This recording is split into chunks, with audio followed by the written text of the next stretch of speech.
Hey guys, welcome back to my channel, Desert Soul Herbary. Today I want to share with you how to make an all-natural wood floor cleaner. The ingredients you're going to need is 1 gallon of warm water. I've got some essential oils. Today I want to use the lemon scent. You can use any type of scent that you like or not use essential oils at all. It's completely your choice. We're going to be using a half a cup of vinegar and 1 tablespoon of olive oil. The olive oil is going to help to condition your wooden floors. Okay, so I'm going to take my half cup of vinegar and pour it into my 1 gallon of warm water.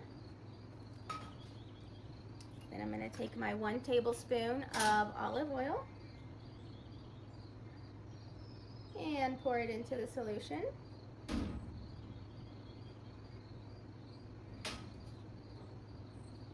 And I like to use about 15 to 20 drops of the essential oils. Okay. I normally just take my measuring cup and give it a good stir.